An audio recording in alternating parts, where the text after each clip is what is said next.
అన్నదాత అన్నదాత మీ అన్నదాత చెమటోడ్చి ఆహారాన్నందించే రైతన్న అనునిత్యం నీ కండదండగా నిలిచే నేస్తం ఎవరన్నా అన్నదాత అన్నదాత మీ అన్నదాత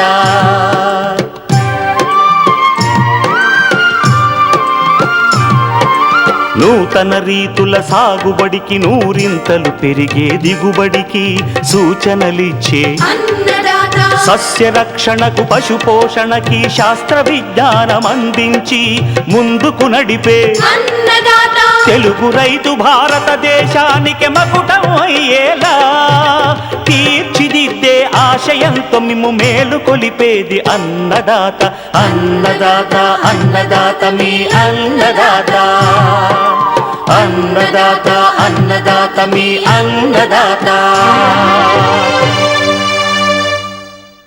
అన్నదాత ప్రేక్షకులకు నమస్కారం. ఈనాటి ముఖ్యాంశాలు: వేసవి కొర్ర సాగులో మెలకువలు, మామిడి తోటల్లో సకాలంలో పూత రావాలంటే చేపట్టాల్సిన చర్యలు, పాడి పశువుల కొనుగోలులో దృష్టి పెట్టాల్సిన అంశాలు,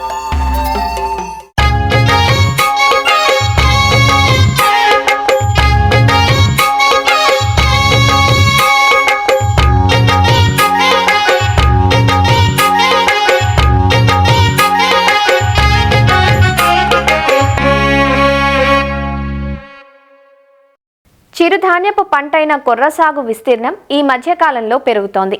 మారిన ఆహారపు అలవాట్లతో, పెరుగుతున్న జీవనశైలి వ్యాధులతో వైద్యులు చిరుధాన్యాల ఆహారం మంచిదని సూచిస్తుండటంతో వీటి వాడకం ఊపందుకుంది. కొర్రను ఖరీఫ్లోనే కాక వేసవి పంటగా ఆరుతడుల కింద జనవరిలో విత్తుకునేందుకు అనువుగా ఉంటుంది. 75 నుంచి 80 రోజుల్లో పూర్తయ్యే ఈ పంట సాగు చాలా సులువు. కొర్రలో మేలైన రకాలు అందుబాటులోకి వచ్చాయి. మంచి రకాలతో, మేలైన యాజమాన్యంతో, అతి తక్కువ ఖర్చుతో కొర్ర నుంచి ఎకరాకు 15 క్వింటాలకు పైగా దిగుబడులు పొందే అవకాశం ఉందంటూ వేసవి కొర్ర సాగు వివరాలు తెలియజేస్తున్నారు ప్రొఫెసర్ జయశంకర్, తెలంగాణ రాష్ట్ర వ్యవసాయ విశ్వవిద్యాలయం పాలెం ప్రాంతీయ వ్యవసాయ పరిశోధనా స్థానం చిరుధాన్య శాస్త్రవేత్త డాక్టర్ శ్రీరామ్. సాధారణంగా కొర్ర అనేది మనకు అత్యంత విలువైనటువంటి పురాతన కాలం నుండి సాగు చేస్తున్నటువంటి సాంప్రదాయక పంట.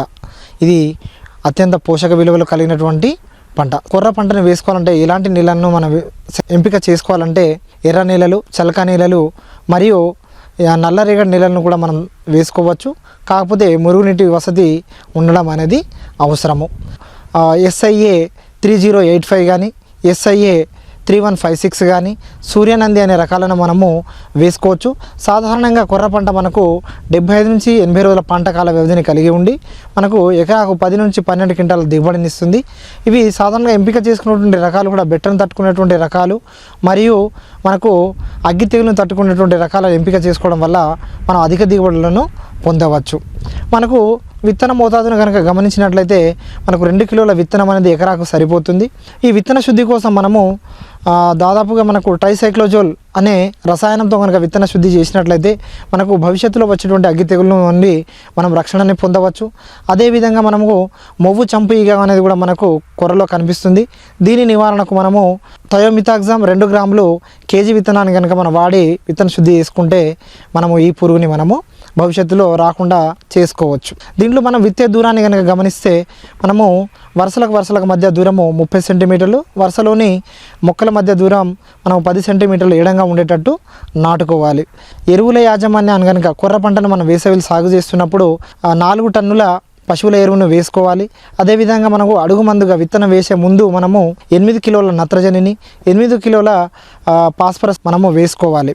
ఇంకో మనకు పంట ఎదిగిన తర్వాత 30 నుండి 35 రోజుల సమయం లోపల ఇంకా మిగిలిన 8 కిలోల నత్రజని వేసుకోవడం వల్ల మనము అధిక దిగుబడిని పొందవచ్చు. దీంట్లో నీటి యాజమాన్యాన్ని కనుక గమనించినట్లయితే నీటి వసతి కనుక మనకు ఉన్నట్లయితే 2 నుంచి 3 తడులు చిలక నీళ్ళల్లో మనం ఇచ్చుకోవడం వల్ల మనకు అధిక దిగుబడి రావడం అనేది జరుగుతుంది. ఈ తడులను కూడా మనము పిలకలు వేస్తాము 30 నుండి 35 రోజుల సమయంలో మరియు గింజ కట్టేటువంటి 55 నుంచి 60 రోజుల వయసులో కనుక మనము నీటి తడులను ఇచ్చుకుంటే అధిక దిగుబడులను పొందవచ్చు. ప్రధానంగా మనకు కలుపు సమస్య కూడా కనిపిస్తుంది. దీనికోసం మనము అంతర్కృషి దంతతోటి చేయాల్సినటువంటి అవసరం ఉంది. లేదు అంటే మనము విత్తనం మొలకెత్తక ముందు ఐసోప్రోట్యూరాన్ 400 గ్రామ్స్ మనము ఎకరాకి కనుక మనం పిచికారీ చేసినట్లయితే మనము కలుపు నివారణ చేసుకోవచ్చు. ప్రధానంగా దీంట్లో మనకు సస్యరక్షణ కనుక గమనించినట్లయితే మొవ్వు చంపు ఈగ అనేది కనిపిస్తుంది.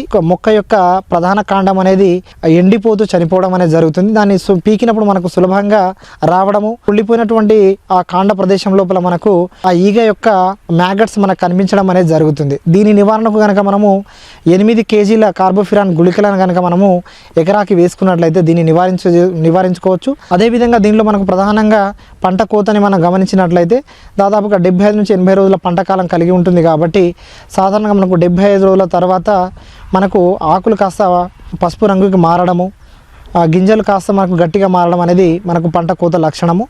సో మనము ప్రధాన కండ అన్నీ ఒకేసారి మనము పంట కోత చేసుకోవచ్చు.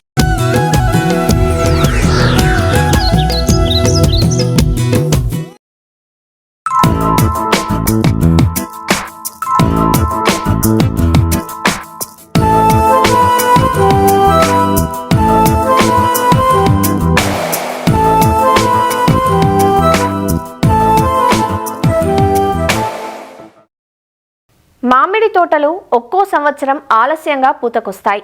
అలా ఆలస్యంగా అంటే ఫిబ్రవరి మాసం తర్వాత పూతకొచ్చే తోటల్లో పూత నిలబడక దిగుబడులు తగ్గుతాయి.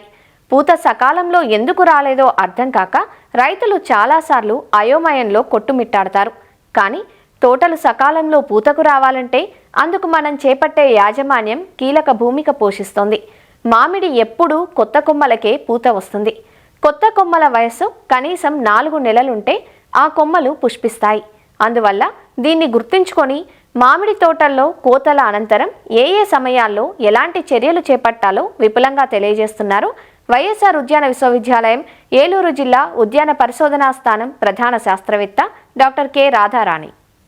మామిడిలో పూత సకాలంలో రావాలి లేదా పూత వచ్చిన పూత నిలబడాలి అంటే మనము చాలా వరకు రైతులు ఏం చేస్తారంటే పూత వచ్చినప్పటి నుంచి దాని మీద ఎక్కువ శ్రద్ధ చూపించి పురుగులు రాకుండా ఎక్కువ పెస్టిసైడ్స్ స్ప్రే చేయడము, లేకపోతే పూత ఎక్కువ రావడానికి అప్పుడు స్ప్రే చేయడము, హార్మోన్లు కానీ లేదా వేరే ఇతర బయో ప్రోడక్ట్స్ కానీ అట్లాంటివి చేస్తున్నారు. కానీ పూత సకాలంలో రావాలి, ఎక్కువ పూత రావాలి, అధిక దిగుబడి రావాలి అంటే మనం ముందు నుంచి చాలా కొన్ని రకాల పనులు చేయాలి. అంటే మనం కోత తీసుకున్న తర్వాత చెట్టులో ఉండే బలం పోతుంది. కాబట్టి ఇమ్మీడియట్గా మనం కోత అయిపోయిన తర్వాత చెట్టుకు వయసు బట్టి మనం సరిపడా ఎరువులు వేసుకోవాల్సి వస్తుంది. అది మనం జూన్ జూలై లోపల మాత్రమే కంప్లీట్ చేసుకోవాలి.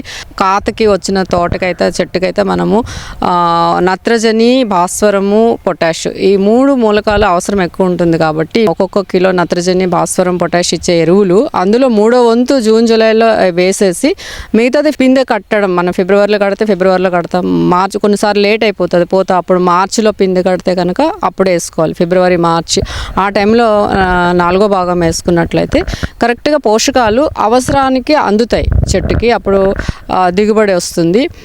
తర్వాత ఒక్కొక్కసారి మనకి ఏదైనా పరిస్థితుల ప్రభావం వలన లేదా వర్షాలు పడడం వల్ల ఆ టైంలో మనకి ఎరువులు వేసుకోవడం లేట్ అయిపోయి చాలా వరకు సెప్టెంబర్, అక్టోబర్లో కూడా వేస్తున్నారు రైతులు.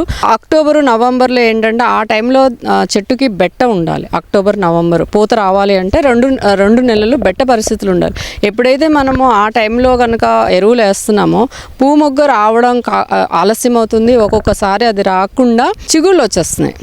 ఎప్పుడైతే చిగుళ్ళు వస్తాయో మనకి పూత ఆలస్యం అయిపోతుంది. ఎందుకంటే పూత రావడానికి కొమ్మ వయసు కూడా చాలా ఇంపార్టెంట్. అంటే వయస్సు బాగా ముదిరిన కొమ్మల మీద పూత రాదు, అలాగే మరీ లేతగా ఉండే కొమ్మల మీద కూడా రాదు. కనీసం దాని వయసు ఒక 4 నెలల వయసు ఉన్నట్లయితే కనుక పూత వస్తుంది, టైంకి వస్తుంది. కాబట్టి ఒకవేళ ఆ టైంలో కనుక ఎరువులు వేసుకోలేకపోతే డిలే చేస్తే ఎట్టి పరిస్థితుల్లో అక్టోబర్లో కానీ నవంబర్లో కానీ ఎరువులు వేసుకోకూడదు. సాధ్యమైనంత వరకు ఆగస్ట్ లోపల మనం కంప్లీట్ చేసుకోవాలి. ఒకవేళ ఆ టైంలో వేయకుండా మిస్ అయిపోతే మనము ఈ పిందె కట్టిన తర్వాత కొంచెం వేసుకున్నట్లయితే సరిపోతుంది. దీంతోపాటు కొత్త చిగురులు వచ్చే టైంలో మనము ఈ జింకు 2 గ్రాములు, బోరాన్ 1 నుంచి 2 గ్రాములు వేసుకోవచ్చు. అలాగే మెగ్నీషియం సల్ఫేటు, ఐరన్ సల్ఫేటు, ఇలాంటివన్నీ కూడా 2 గ్రాములు చొప్పున 1 లీటర్ నీటి కలుపుకొని కొత్త చిగురులు వచ్చిన తర్వాత ఒకసారి మళ్ళీ ఒక 20-30 రోజుల తర్వాత ఇంకొకసారి స్ప్రే చేసుకున్నట్లయితే మొక్కకి కావాల్సిన పోషకాలు అందుతాయి. ఇంకొక విషయం ఏంటంటే ఎరువులతో పాటు మనం ఖచ్చితంగా ఈ సేంద్రియ ఎరువు అనేది ఖచ్చితంగా వేసుకోవాలి. అది పశువుల ఎరువు అయి ఉండొచ్చు, లేదంటే వర్మీ కంపోస్ట్ అయి ఉండొచ్చు. కనీసం ఒక 20-25 కిలోలు అయితే కంపల్సరీగా మనం ప్రతి చెట్టుకి వేసుకుంటేనే మనకి సేంద్రియ పదార్థం అందుతుంది. ఎప్పుడైతే సేంద్రియ పదార్థం అందుతుందో అప్పుడు చెట్టుకు కావాల్సిన ఉపయోగపడే సూక్ష్మజీవులు సాయిల్ లోపల డెవలప్ అయ్యి మనం వేసే ఎరువులు మొక్కకి అందజేస్తాయి. అలాగే ఈ కలుపు విషయానికి వస్తే కలుపు దున్నడం కాకుండా ఎప్పుడైతే తొలకరి వర్షాలు వస్తాయో అప్పుడు మనము ఈ సీడ్స్ ఇప్పుడు గవర్నమెంట్ కూడా ఇస్తుంది. ప్రీ మాన్సూన్ డ్రై సోయింగ్ అని సీడ్స్ ఇస్తున్నారు. ఒక 30 టైప్స్ ఉంటాయి. అవన్నీ కలిపేసుకొని మీరు చల్లేసుకుంటే ఏంటంటే సాయిల్ అనేది ఓపెన్గా లేకుండా ఏదో ఒక క్రాప్తో కవర్ అయి ఉంటుంది.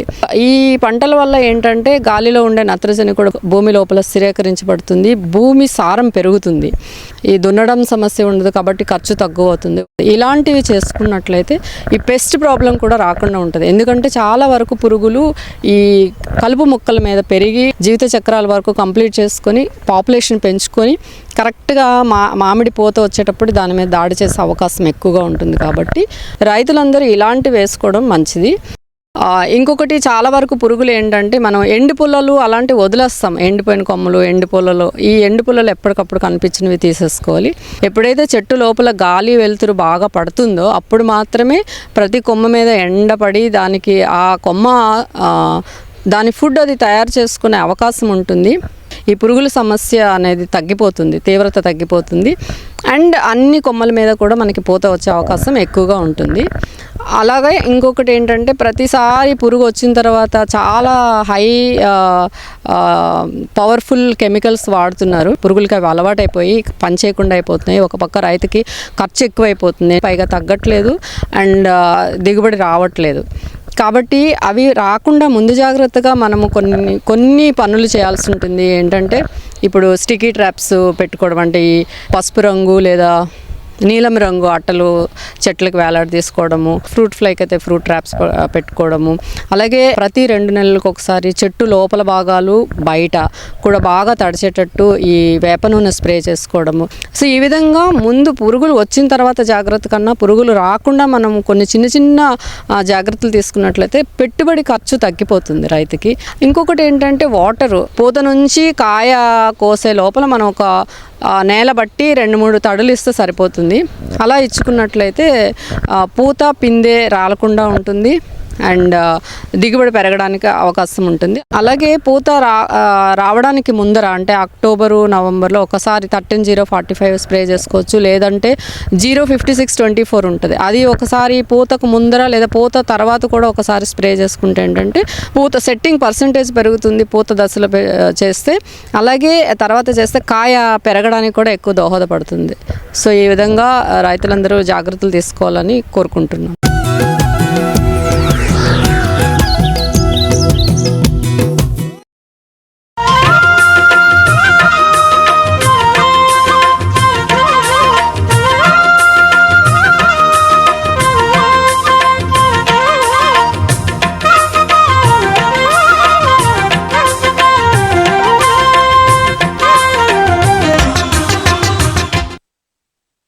పాడి పరిశ్రమ 10 కాలాల పాటు దేదీప్యమానంగా కొనసాగాలంటే ముందుగా రైతులు దృష్టి పెట్టాల్సింది పశువుల ఎంపిక పైన.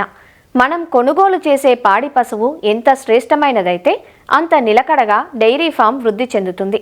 సాధారణంగా ఒక్కో పశువు పైన ₹1,00,000కు పైగా ధారపోసి పంజాబ్, హర్యానాల నుంచి లేదా దూర ప్రాంతాల నుంచి తెచ్చుకుంటూ ఉంటారు. తీరా తెచ్చాక అవి సరిగ్గా పాలివ్వక నష్టాల పాలవడం చూస్తూ ఉంటాం. అలా జరగకుండా ఉండాలంటే ఎలాంటి పాడి పశువును ఎంపిక చేసుకోవాలనే అంశంపై అవగాహన కలిగి ఉండాలి.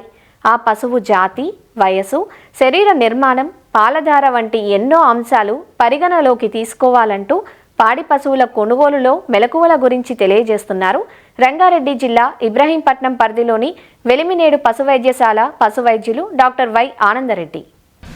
డైరీ ఫార్మ్స్ సక్సెస్లో అతి ముఖ్యమైనది పాడి పశువుల ఎంపిక అనేది చాలా అతి ముఖ్యమైనది. ఈ పాడి పశువుల ఎంపికలో చాలా ప్రక్రియలు ఉంటాయి. వాటిని మనం సరియగు పద్ధతిలో చూసుకొని మంచి పశువును కొనుగోలు చేయడం వల్ల ఎక్కువ రోజులు పాలిస్తుంటాయి, రోగాలకు గురి కావడం కూడా తక్కువగా అవుతాయి. కాబట్టి పాడి పశువుల ఎంపికలో పాడి రైతులు తగు జాగ్రత్తలు తీసుకోవాలి. మనం ఎక్కడ ఈ పశువులను పెడుతున్నాము, ఈ డైరీ ఫామ్ పెడుతున్నాము అనే దాన్ని బట్టి మనం ఆ పశువుని ఎంపిక చేసే విధానం ఉంటుంది. ఉదాహరణకు సిటీ సైడ్ దగ్గరలో పెడితే అక్కడ బర్రెలకు పాల డిమాండ్ ఎక్కువ ఉంటుంది కాబట్టి అధిక పాలిచ్చే బర్రెల జాతులను మనం సెలెక్ట్ చేసుకోవాల్సి వస్తుంది. ఉదాహరణకు ముర్రా కానీ, జఫర్ బాడీ కానీ, నీలి కానీ, రావి కానీ జాతులకు మనం ఇంపార్టెన్స్ ఇవ్వవలసి ఉంటుంది. అలాగే కొంచెం ఊర్లలో మంచి పచ్చిగడ్డి ఉండి కొంచెం చలి వాతావరణం చల్లగా ఉన్న ప్రదేశాలలో, పాల సెంటర్లు ఉన్న ప్రదేశాలలో మనము హెచ్ఎఫ్ జెర్సీ సంకర జాతి ఆవులను పెట్టడం వల్ల వీటి పాల దిగుబడి అధికంగా వస్తుంది. కాబట్టి సంకర జాతి పశువులను తీసుకోవాల్సి వస్తుంది. అలాగే ఇప్పుడు A2 మిల్క్ అనేది ప్రాచుర్యంలోకి పొందింది, అంటే దేశీ ఆవు మిల్క్ అనేది ప్రాచుర్యం పోయింది. అలాంటప్పుడు ఈ దేశీ ఆవు అధికంగా పాలిచ్చే గిర్, సాహివాల్, తార్పార్కర్ లాంటి పశు జాతులను మనం ఎంపిక చేసుకోవాలి. అయితే పాడి పశువుల ఎంపికలో వయస్సు కూడా అత్యంత కీలకమైనది. మొదటి ఈత పశువులను కొంటే పాలు తక్కువగా ఇస్తాయి, కానీ ఎక్కువ ఈతలు ఈనే అవకాశం ఉంటుంది. తర్వాత ముదురు పశువులు అంటే ఉదాహరణకు 6వ ఈత 7వ ఈత పశువులను కొంటే పాల దిగుబడి తక్కువ వస్తుంది, దాని మన్నిక ఎక్కువ రోజులు రావు. ఎందుకంటే ఇంకొక 4-5 ఈతలు ఇస్తే ముసలి అయిపోతుంది.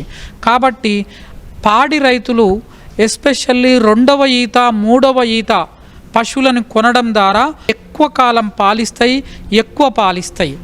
తర్వాత ఎక్కువ కాలం ఉండాలి, ఆ పశువుని నేను పర్మనెంట్గా మన దగ్గరనే ఉంచుకుంటామా అంటే మాత్రం మొదటి ఈత పశువులను ఎంపిక చేసుకోవాలి. ఎస్పెషల్లీ మొదటి ఈత పశువులలో బర్రెలలో ఈ పడ్డలలో అలర్జిక్ మాస్టైటిస్ సమస్య ఎక్కువగా ఉంటుంది. కాబట్టి నా ఉద్దేశంలో బర్రెలలో 2వ ఈత 3వ ఈత పశువులను ఎంపిక చేసుకోవాలి. ఈ వయసు మనం ఎట్లా నిర్ధారణ చేసుకోవాలంటే పర్మనెంట్ పన్లు అంటే శాశ్వత పన్లు 1 జత ఉంటే 2 సంవత్సరాలని, 2 జతలుంటే 3 సంవత్సరాలని, 3 జతలుంటే 4 సంవత్సరాలని, 4 జతలుంటే 5 సంవత్సరాలుగా మనం చేసుకోవచ్చు. తర్వాత వీటి పన్లు ఎలా ఉన్నాయి, గట్టిగా ఉన్నాయా, బలంగా ఉన్నాయా అనేది మనం చూడాలి. పండ్ల మధ్యన గ్యాప్ లేకుండా చూసుకోవాలి. అలాంటివి మేత ఎక్కువ మేస్తాయి, పాల దిగుబడి కూడా ఎక్కువ వస్తుంటాయి. ఈ పాడి పశువుల ఎంపికలలో అతి ముఖ్యంగా స్కోర్ కార్డు ఇచ్చుకోవాలి. ఈ స్కోర్ కార్డులో ఒక పశువుకు 100 మార్కులు వేస్తే దాంట్లో 40 మార్కులు పొదుగును బట్టి ఇవ్వాలి.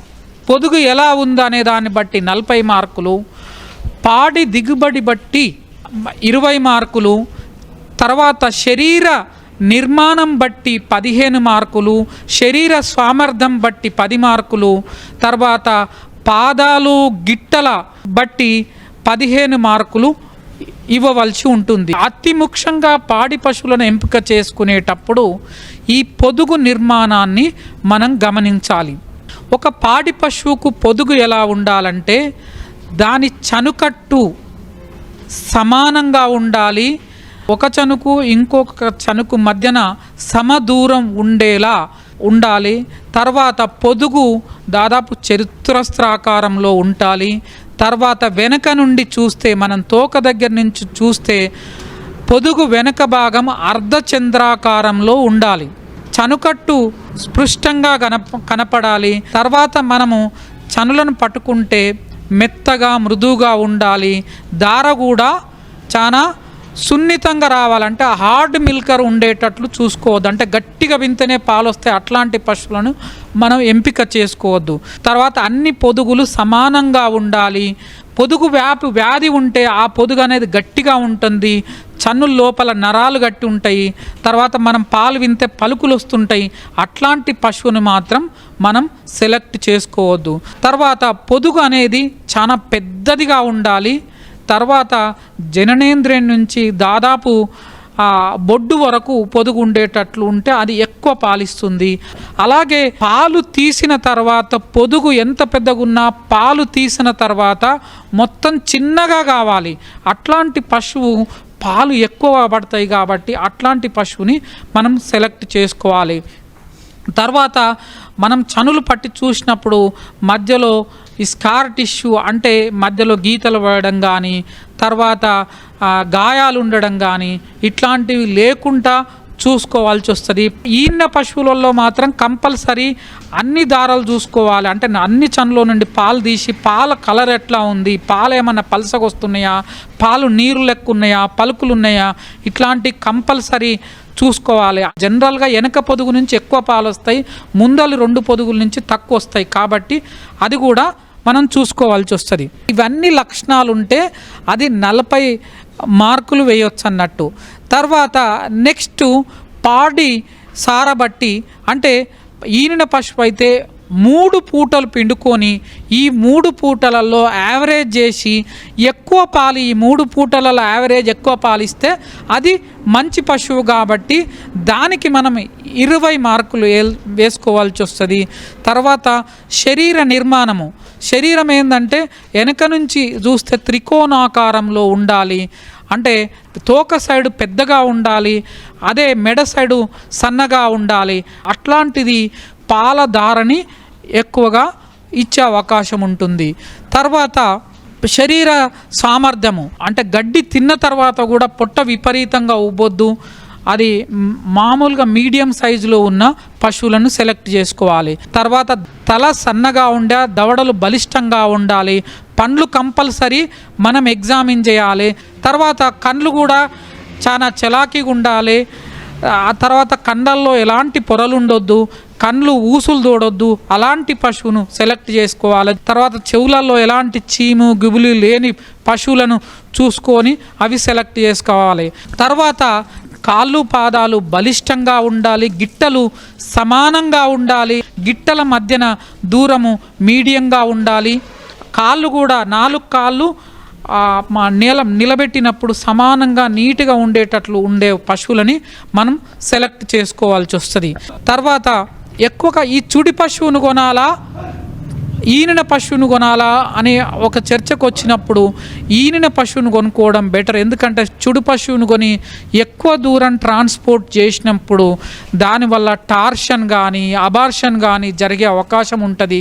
స్ట్రెస్కు గురై ప్రాబ్లమ్స్ వచ్చే అవకాశం ఉంటుంది. కాబట్టి ఈనిన పశువు ఈనిన ఒక 15 రోజుల తర్వాత అట్లాంటివి కొనుక్కోవాలి. ఎందుకంటే అప్పుడు పాలు ఎన్ని ఇస్తుందో మనకు కరెక్ట్గా తెలుస్తుంది. తర్వాత మనం పశువుని ట్రాన్స్పోర్ట్ చేసేటప్పుడు ట్రాన్స్పోర్ట్ లారీలనే ట్రాన్స్పోర్ట్ చేయాలి. మంచిగా ఒరిగడ్డి కానీ ఇసుక కానీ వేసి, తర్వాత సైడ్లకు లారీ సైడ్లకు ప్యాడ్లింగ్ ఉండాలి, దెబ్బలు తగలకుండా చూసుకోవాలి.